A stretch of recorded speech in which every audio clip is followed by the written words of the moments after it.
Educação à distância, mudando realidades.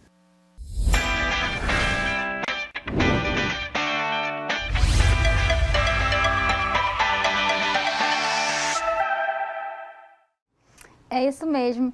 Agora estamos chegando ao final da nossa disciplina.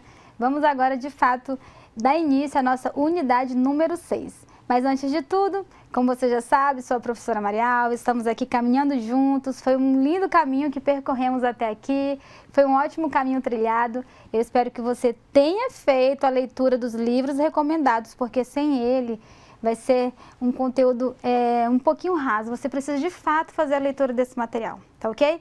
Mas como de costume, farei minha audiodescrição. Vamos lá?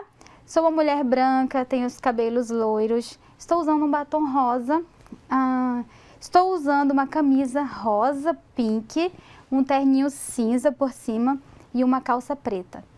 Na comunidade surda, o meu sinal é assim. Atrás de mim tem uma parede branca com uma figura geométrica que ela é interligada por traços e pontos. À minha esquerda ainda, a parede branca com as letras EAD, que significa Educação à Distância, e logo abaixo está escrito Mudando Realidades. Tá ok? Então agora de fato a gente vai dar início aqui à nossa unidade número 6. Teremos aqui algumas regras, algumas noções de direito eleitoral. Vamos de fato conversar um pouquinho sobre as regras gerais, constitucionais, entrar um pouquinho lá no seu código eleitoral, ver algumas legislações específicas para você, como gestor público, ter o norte, saber por onde começar a sua caminhada no estudo dessa temática. Vamos lá? Agora na unidade 6, vê comigo aqui na tela a ementa da disciplina. Vamos lá? Falaremos aqui dentro dessa aula sobre os regimes políticos, a participação popular e a teoria da representação. Também sobre os partidos políticos e a escolha do governante. Ainda, os partidos políticos e a representação da opinião pública. Falaremos sobre sistemas eleitorais, sobre o voto e as suas distorções, a igualdade eleitoral e acesso ao poder, o direito eleitoral no Brasil, a justiça eleitoral. E eu preciso também que você faça a leitura sobre os recursos em matéria eleitoral. Lembrando que dentro da nossa disciplina, dentro dessa web aula, essa vídeo aula, traremos os pontos mais importantes para você ter uma base para você de fato conseguir trilhar o seu caminho. Tá combinado? Vamos lá. Falaremos agora sobre os regimes políticos, a participação popular e a teoria da representação. Olha só. A forma pela qual o governo se organiza e se estrutura, a maneira como exerce ou desempenha suas funções caracterizam o regime político. E existem dois principais tipos de regimes políticos, tá? Eu posso te dizer, tá? Para começar, que temos o regime democrático e o regime autoritário, tá? São dois principais, tá? Lembrando que são os principais que nós estamos trazendo aqui, porque é o que interessa para você enquanto gestor público, essa base agora, tá? Se você quiser se aprofundar no conteúdo, você tem todo o direito e o dever e o poder de fazer esse aprofundamento, tá certo? Regime democrático é aquele adotado no Brasil. Então, a forma pela qual o governo se organiza e se estrutura, a maneira como ele exerce e desempenha suas funções, ela vai estar caracterizando os regimes políticos, que pode ser democrático ou autoritário. Já sabemos que aqui no Brasil o regime é democrático. Dado esse pontapé inicial, eu preciso que você saiba também que no Brasil nós temos a democracia direta, né? Como que é essa democracia direta? É aquela que a gente sabe que o cidadão tem o poder, né, de fazer as suas escolhas diretamente por meio, por exemplo, do plebiscito, né, e do referendo, tá? Aqui são as principais formas, tá? E a democracia representativa, tá? Que é aquela que nós temos no Brasil, onde nós temos os nossos representantes eleitos, tá? E eles farão a nossa representação. Tá combinado? Então aqui, os regimes políticos, a participação popular e a teoria da representação. Democracia direta, aqui nós fazemos ela por meio direto do plebiscito e do referendo, lembrando que o plebiscito é uma consulta anterior à sociedade e o referendo posteriormente, tá? Posteriormente, quando já existe a lei, no caso, tá? E a democracia representativa por meio dos nossos representantes eleitos, tá? Trouxe para vocês a situação no plano nacional, tá? Falando do Brasil. Aqui, no parágrafo único do artigo 1º da Constituição Federal, nós temos a seguinte redação, tá? Todo o poder emana do povo que o exerce por meio de representantes eleitos ou diretamente, tá aqui nos termos desta Constituição. Aí, eu já fiz esse comentário a respeito disso, né? Por meio de representantes eleitos ou diretamente, tá? E ainda trouxe aqui algumas formas. Lá eu falei para vocês sobre o plebiscito e o referendo e temos também a iniciativa popular. Artigo 14 diz o seguinte: a soberania popular será exercida pelo sufrágio universal e pelo voto direto e secreto, com valor igual para todos e nos termos desta lei, mediante. Tá aqui os instrumentos, tá? De poder do povo em relação à questão de poder exercer o poder diretamente ou por meio de representantes. Vamos dando continuidade, feitas esse pontapé inicial, essas questões elementares, né? Porque isso é muito básico, né? Então podemos ainda aqui continuar falando da questão da participação popular agora, tá? A participação popular é uma necessidade da natureza humana. Percebam, a participação popular no governo é uma condição sine qua non da democracia, ou seja, ela é essencial, tá?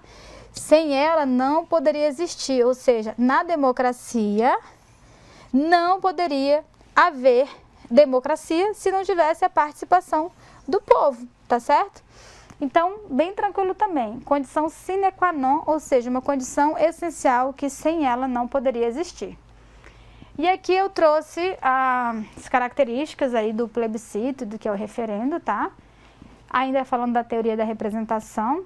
O plebiscito, conforme a gente já conversou algumas vezes, acho que no início da disciplina lá, consiste na consulta prévia, tá? Associe ple a pré, né? Para ficar aí facinho para você decorar.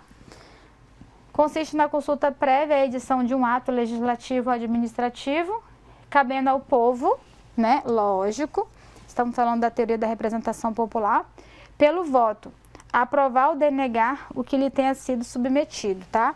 Tá aqui a lei, é importante você saber essa temática, ela vem sendo alicerçada, discutida, apresentada na Lei 9.709 de 98, especialmente lá no artigo 2º em seu parágrafo 1º, tá?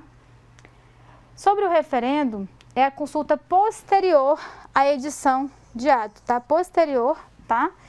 A edição de ato legislativo ou administrativo, cumprindo ao povo a respectiva ratificação ou rejeição, tá? Então, o povo vai ratificar ou vai rejeitar, porque no caso, a edição ela já existe, tá? Daquele ato legislativo, por exemplo. E a iniciativa popular é o poder atribuído aos cidadãos para apresentar projetos de lei ao parlamento, desfechando com essa medida procedimento legislativo que poderá culminar a uma lei. Então, tem umas regrinhas, tá, pessoal, disso aqui, como que é feita essa iniciativa popular, como que é feita essa apresentação desse projeto, tá certo? Mas o importante aqui é que você saiba que a iniciativa popular é o poder, tá, que o cidadão tem de apresentar projetos de lei ao parlamento, e essa apresentação, ela pode, sim, de fato, virar uma lei, tá? Então, é assim que funciona, assim que ela é desenvolvida, essa iniciativa popular. Vamos falar um pouquinho de partidos políticos? Vamos? Partidos políticos? Olha só, os partidos políticos ainda possuem direta relação com a defesa de ideologias por diversos segmentos da sociedade, tá? Então, nós sabemos que representam diversas ideologias, tá? Garantindo-se pela pluralidade de partidos, a manifestação da voz das minorias e o pluralismo, tá? Lembra que a questão do pluralismo político também, tá? Pluralismo ele também está estampado lá na nossa Constituição Federal, tá? Temos ainda, sobre essa temática, a Lei 9.096 de 95. Vejamos, o partido político, pessoa jurídica de direito privado, destina-se a assegurar, no interesse do regime democrático, a autenticidade do sistema representativo e a defender os direitos fundamentais definidos na Constituição Federal. Olha só, eu tenho certeza que muita gente que está vendo essa aula agora não sabia que os partidos políticos são pessoas jurídicas de direito privado, tá? Não é pessoa jurídica de direito público. Só vou fazer um parêntese aqui para te contar o seguinte: quando a gente fala de direito público, né? Dentro do direito público existe a supremacia do interesse público sobre o privado. Então, a gente tem uma hierarquia vertical, tá? Aqui está o Estado, né? Com situações de interesse público, e aqui estão os cidadãos, né? Tem uma hierarquia vertical. Quando a gente fala de direito privado, não existe hierarquia, existe uma situação horizontal. Então, fica todo mundo em pé de igualdade, tá? Quando a gente fala, inclusive, dessa hierarquia, aqui a gente pode trazer como exemplo as cláusulas exorbitantes nos contratos, né? Onde o poder público, ele tem algumas prerrogativas nos contratos, não é isso? Vocês vão ver isso lá, por exemplo, em contratos administrativos, tá? Essa questão das cláusulas exorbitantes. E aqui existe uma relação de igualdade quando a gente fala de direito privado. E geralmente, essas questões de direito privado, elas são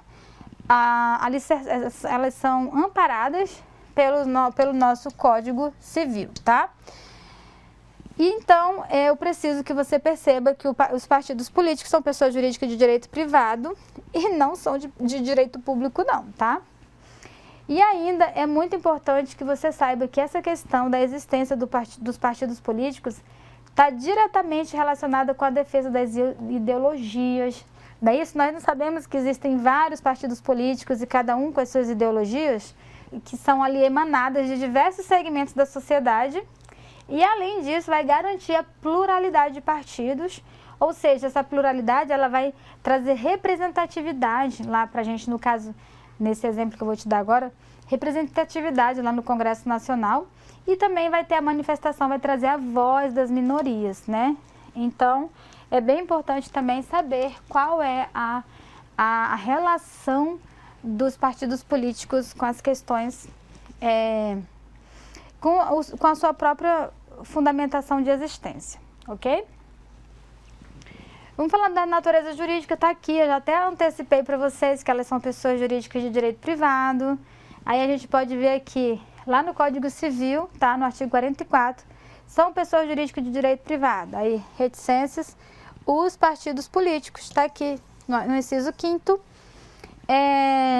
E temos ainda lá no parágrafo 2º do artigo 17 da Constituição Federal, que diz: os partidos políticos, após adquirirem personalidade jurídica na forma da lei civil, está aqui, na forma da lei civil, registrarão seus estatutos no Tribunal Superior Eleitoral. Então, ele vai ter um estatuto, vai ser registrado lá no TSE. Combinado? Bem tranquilo, né?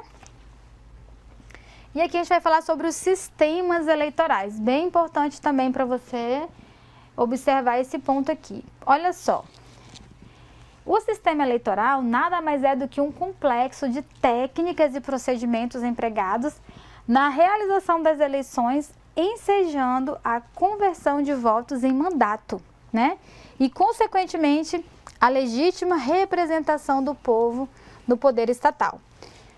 Quero te contar aqui para você não confundir essa palavrinha mandato com mandado, né? Com mandado. Aqui, quando a gente fala em mandado, a gente se refere à ordem. E aqui, quando a gente fala em mandato com T, a gente se refere à representação, tá?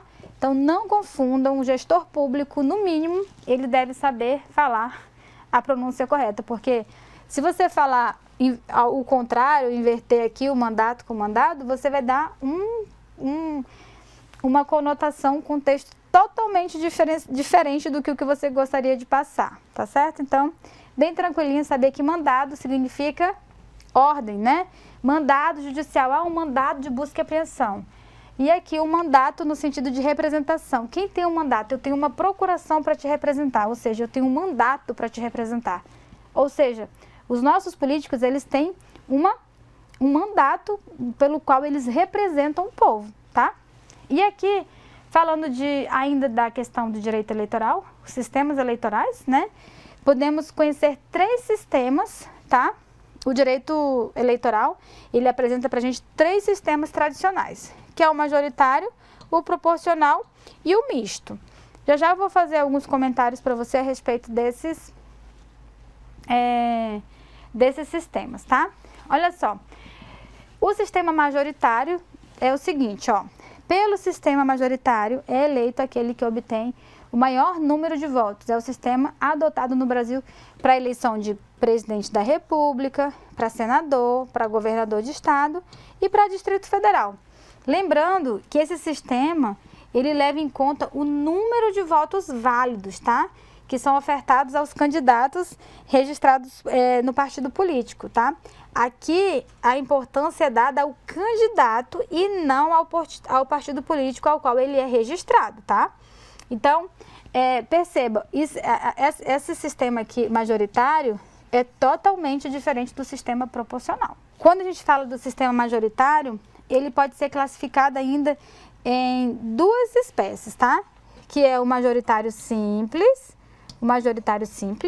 e o majoritário absoluto, tá? Vou te explicar um pouquinho como que funciona cada um.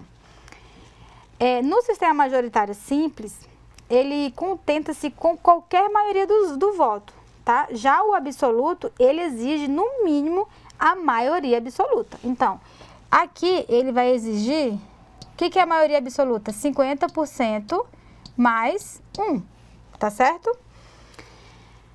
Então, aqui no sistema majoritário absoluto, ele vai considerar esse 50% mais 1 dos votos para considerar o candidato eleito, tá? Se não, ele vai ter que ir para o segundo turno, tá certo?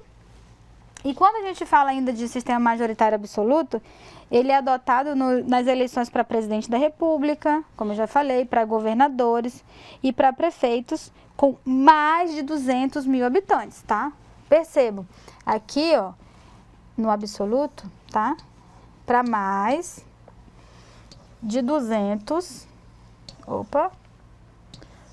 tô apertando aqui na canetinha, 200 mil habitantes, tá? Então, esse é um detalhe bem importante aqui do sistema majoritário, tá certo? Do sistema majoritário absoluto.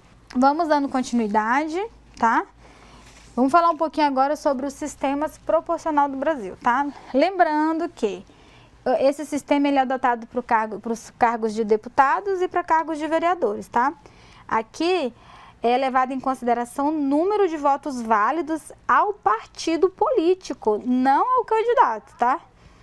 Pois ao votar na legenda, faz a escolha para o partido. Isso aqui você pode ver lá no artigo 109 do Código Eleitoral, que é regulamentado pela Lei 4.737 de 65, tá? O nosso Código Eleitoral, tá?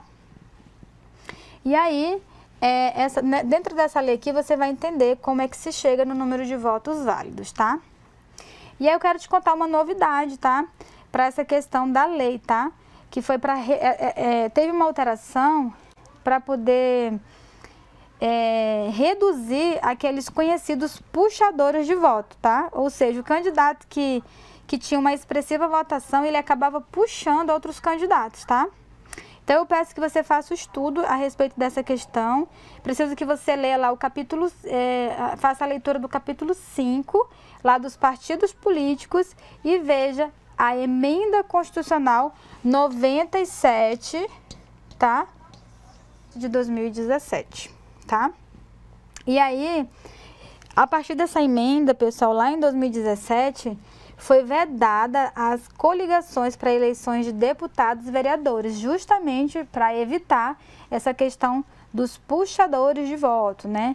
Então, lá em 2011, eu não sei se vocês se recordam, em 2011, vocês lembram do Tiririca? que ele foi eleito para deputado federal e ele levou um monte de gente com ele? Pois é, levou por quê? Porque tinha essa questão das coligações e acabou gerando esse reflexo. Agora, tem vários quesitos que tem que ser observado para esse candidato, de fato, poder ser puxado, tá? Então, o negócio ficou bem mais difícil, bem mais complicado. Lembrando que lá em 2017, né, teve essa emenda constitucional, mas ele ainda, a forma anterior estava sendo válida ainda em 2018 e passou a ter validade a partir de 2020, se eu não me engano, tá? Mas, enfim, de todo modo, o que vocês precisam saber é que teve a emenda constitucional número 97, lá de 2017, e fez alteração lá no capítulo 5, né, dos partidos políticos, e trouxe essas dificuldades aí para evitar esses famosos puxadores eleitorais, tá? E ainda posso dizer que aqui no sistema eleitoral proporcional, ele compreende algumas regras aritméticas, né? É uma conta que tem que ser feita, que se baseia em dois conceitos-chave. Ele vai falar sobre coeficiente eleitoral e coeficiente partidário. Vou deixar um vídeo bem legal para vocês aí, já está disponível para vocês aqui no ambiente virtual, um vídeo para vocês verem como é que funciona esse sistema proporcional, tá? Vocês vão entender, fica bem explicadinho no vídeo. Mas aqui, o que eu quero que vocês saibam assim de cara, como regra básica, é que esse sistema proporcional ele só pode ser adotado para cargos de deputados e para vereadores, tá? Então, vamos dando continuidade. Aqui eu trouxe para vocês algum comentário sobre a questão do coeficiente eleitoral. Esse coeficiente eleitoral, ele corresponde ao número de votos necessários para adquirir um mandato, sendo o resultado da divisão do número de votos válidos pelo número de mandatos em disputa, devendo ser desprezada a fração, tá? Se igual ou inferior a meio e considerada-se superior, tá? Vê lá o artigo 106 do nosso Código Eleitoral, tá? Mas no vídeo que já está aqui disponível para vocês no ambiente virtual, tem a explicação bem tranquila do que é essa conta, como que é feita essa conta, tá certo? E aqui, percebam, na tela anterior a gente falou sobre o coeficiente eleitoral, aqui a gente vai falar sobre o coeficiente partidário, tá? E ele é determinado para cada partido o coeficiente partidário, dividindo-se pelo coeficiente eleitoral, o número de votos válidos dados sob a mesma legenda, desprezada a fração, tá? Então, vamos ver isso lá no artigo 107 do Código Eleitoral. Também essa questão também vai estar disponível para vocês no vídeo que está aqui no seu ambiente virtual, tá? Outra coisa, vamos falar aqui sobre a questão do voto, tá? O voto e o sufrágio não se confundem, tá? O sufrágio é um direito, o voto representa o seu exercício desse direito. O sufrágio, tá aqui, é o direito, né? Ou seja, o voto é a concretização do sufrágio, ou seja, quando você vota, você concretiza o seu direito de votar, que é de fato o sufrágio. E aí eu ainda posso complementar te falando que a soberania popular é exercida pelo sufrágio universal, e o sufrágio traduz o direito de votar e de ser votado. Bem tranquilinho, eu preciso trazer esses termos para vocês, porque a partir desses termos, quando vocês forem fazer a leitura do seu material, você tem que entender como é que funciona essa base, tá certo? E aqui eu trouxe para vocês, ainda falando sobre o voto, da importância do voto, o parágrafo 1º do artigo 7º do Código Eleitoral que dispõe, tá? Ó, parágrafo 1º. Sem a prova de que votou na última eleição ou pagou a respectiva multa, no caso de você não ter votado, você vai pagar uma multa, né? Ou de que se justificou devidamente. Ou seja, ou você vota, ou você paga a multa se você não justificar, ou você justifica devidamente e não paga a multa. Aí diz, ó, não poderá o eleitor, ele não vai poder se inscrever em concurso ou prova para cargo ou função pública, investir-se ou empossar-se nele, né? Lembrando aqui que essa questão da inscrição em concurso público, né? Vocês têm que perceber que são várias as possibilidades de vocês estarem se inscrevendo. Por exemplo, quando a gente faz um processo seletivo aqui no IFRO, o candidato, quando ele vai se inscrever, ele tem que mandar todos os documentos, né? Inclusive, essa prova de quitação eleitoral. Esse documento de prova de quitação eleitoral vai fazer parte do rol da seleção dele. Se ele não preencher esses requisitos, ele vai ser desclassificado. Por quê? Porque faltou apresentar um determinado documento. Então, assim, você não pode pensar que eu já cansei de me inscrever para concorrer em concurso público, para fazer prova de concurso público, já cansei de fazer isso sem estar com a minha quitação eleitoral. Sim, é possível, mas percebam, quando ele fala que inscrever-se em concurso ou prova para cargo ou função pública, você até pode se inscrever, né? Mas tem que ver algumas situações em que é possível que você não consiga nem se inscrever. Por exemplo, para processo seletivo mesmo, quando vai ter processo seletivo, mesmo que simplificado, você tem que apresentar os documentos, né? Para poder, de fato, concorrer ali àquela vaga. Então, são várias as possibilidades, né?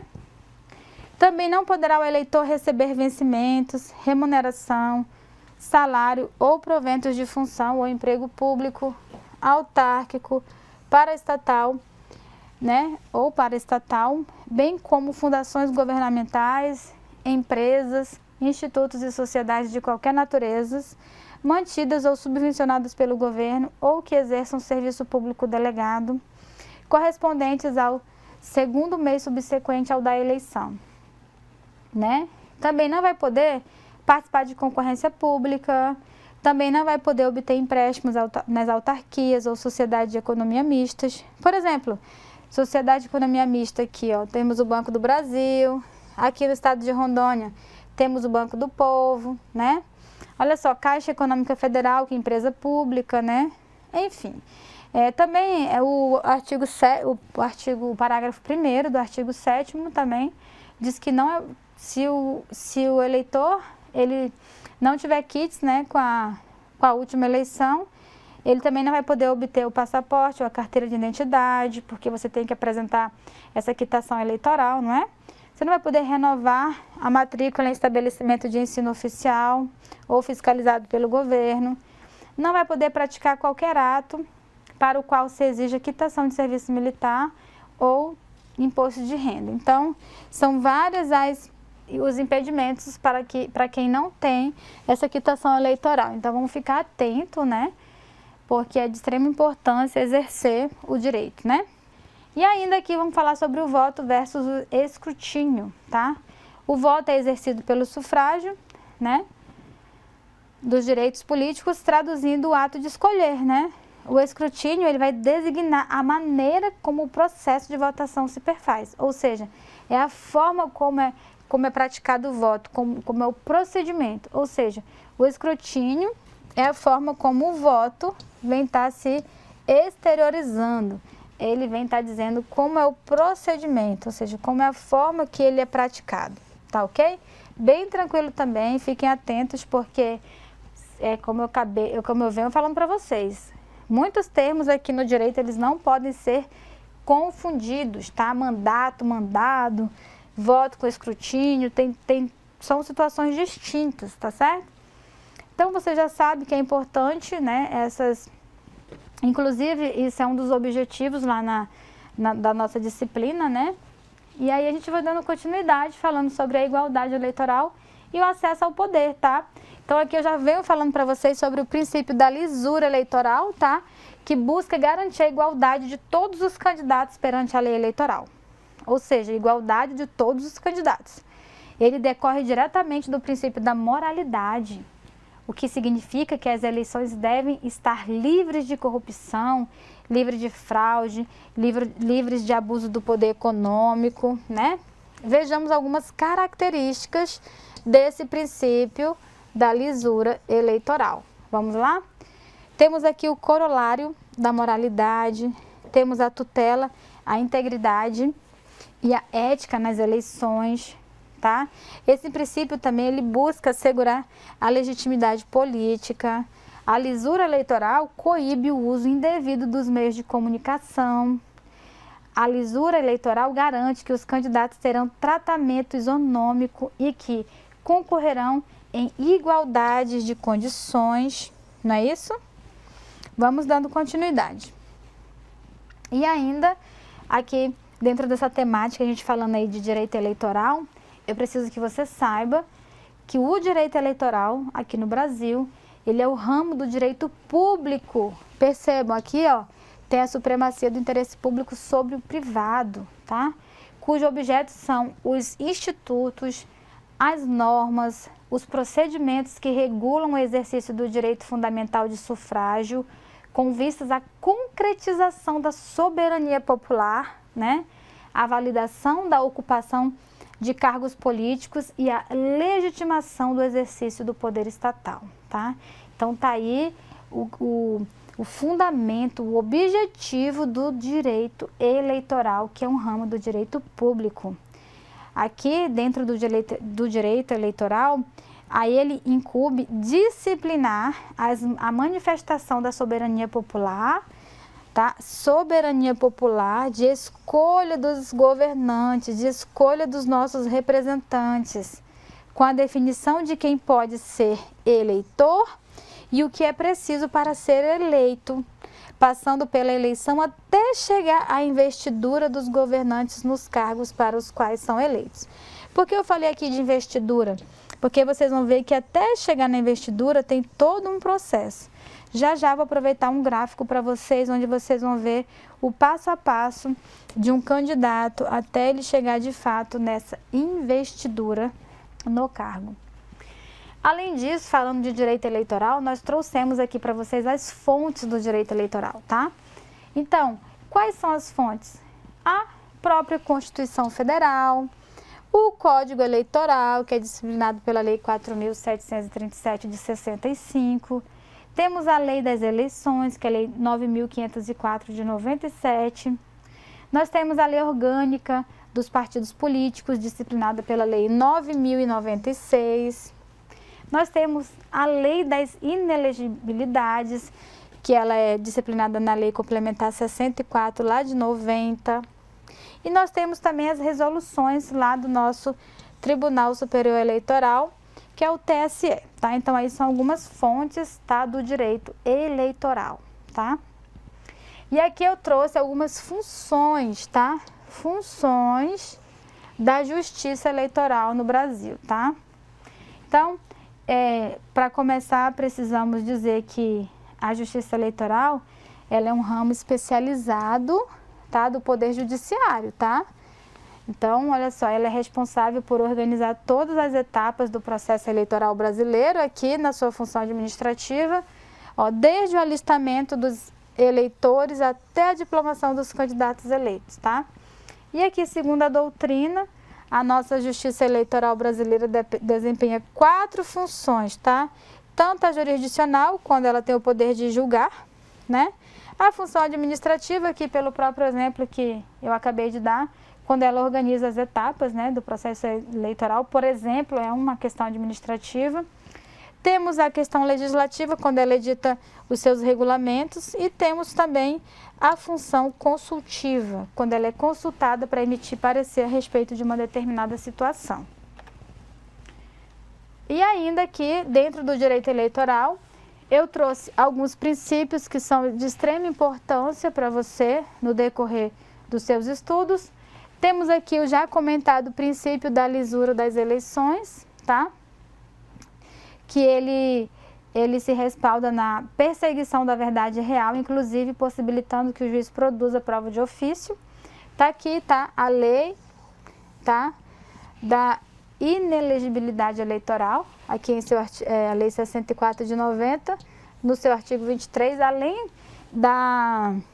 daquelas características que nós já trouxemos, também se enquadra dentro do princípio das eleições essa questão da perseguição da verdade real, porque é por meio dessa perseguição que as outras características também serão alcançadas. Concorda comigo?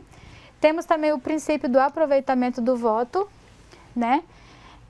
Temos também o princípio da celeridade, que é uma das principais características do processo eleitoral, ficando evidenciado até por meio dos seus prazos processuais, tá? Você pode ver o artigo 258 do Código Eleitoral para ver essa questão, entre outras normas, como por exemplo a súmula 728 do STF, né? O artigo 5º da Constituição, né? Entre outras.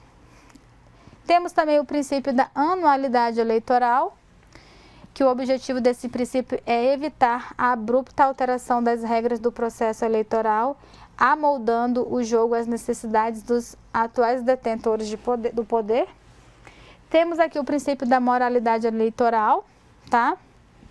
Que é lá no artigo 14, parágrafo 9º da Constituição Federal, tá? Que consagra a moralidade eleitoral, ao prever como finalidade a proteção à proibição administrativa, a moralidade para o exercício do mandato, né? E considera a vida pregressa do candidato e a normalidade das eleições contra a influência do poder econômico ou o abuso do exercício de funções, cargo ou emprego na administração direta e indireta. Vocês podem ver também a Lei Complementar 64, que é a lei de inelegibilidade, né? E também a lei da ficha limpa também, que é bem importante. Dá uma olhada quando a gente fala de princípio da moralidade, tá? Outro princípio aqui não menos importante é o princípio da periodicidade da investidura das funções eleitorais. Aqui nesse caso, os magistrados e os membros do MP são investidos na função eleitoral, salvo motivo justificado por um prazo de 2 anos e nunca por mais de 2 biênios consecutivos, tá? Também lá na nossa Constituição Federal, o princípio da periodicidade da investidura das funções eleitorais. São alguns princípios importantes que nós trouxemos aqui para vocês e ainda aqui nessa temática, nessa pegada aqui, eu trouxe para vocês, para finalizar a nossa aula,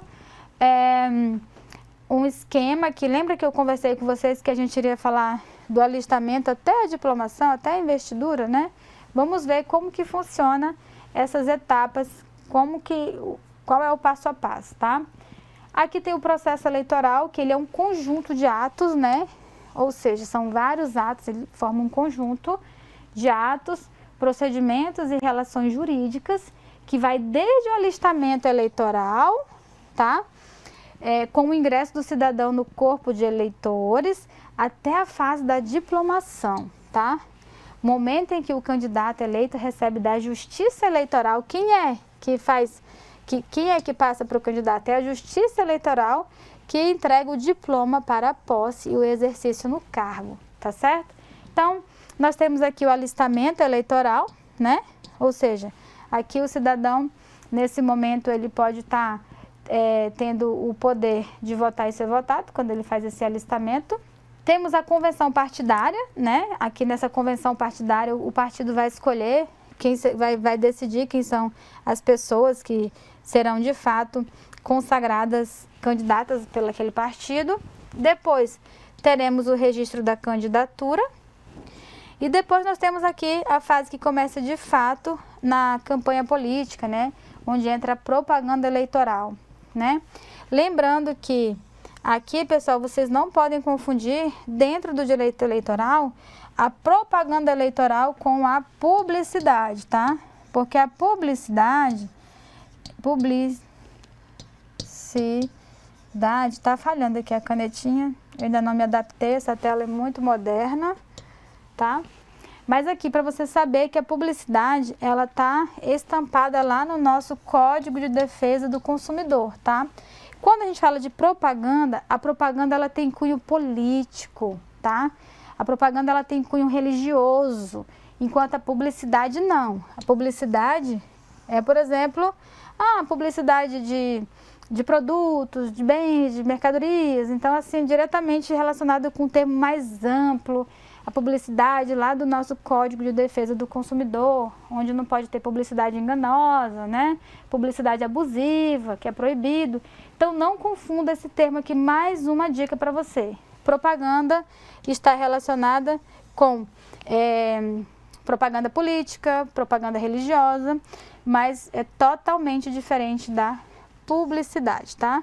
Então, quando a gente fala aqui de direito eleitoral, a gente se refere de fato ao termo propaganda e depois vem a eleição, que geralmente ocorre no dia 3 de outubro, e aí o candidato eleito, ao final, será diplomado pela Justiça Eleitoral.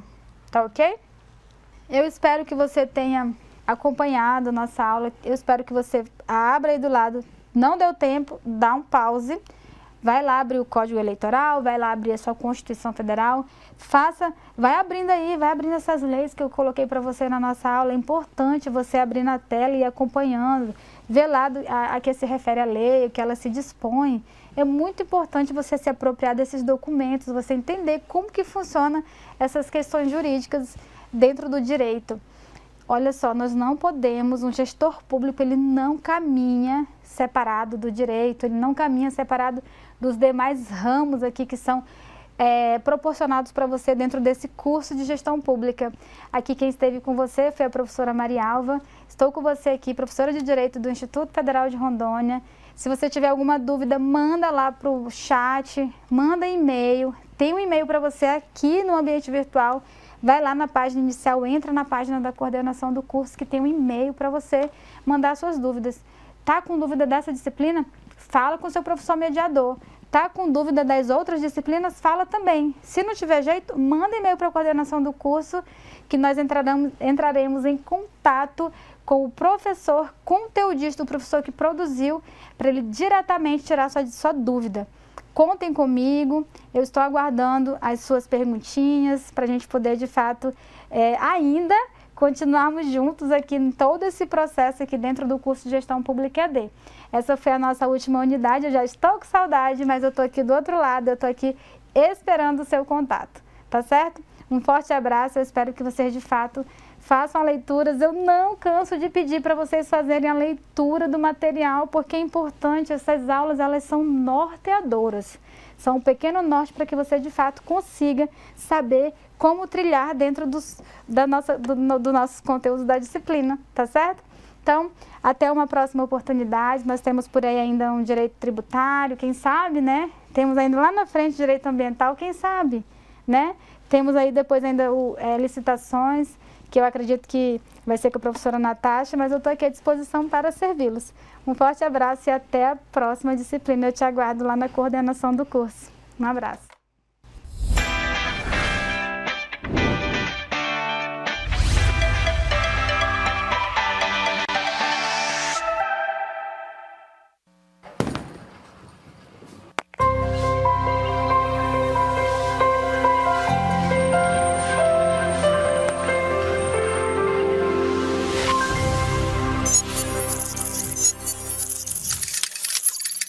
Educação à distância, mudando realidades.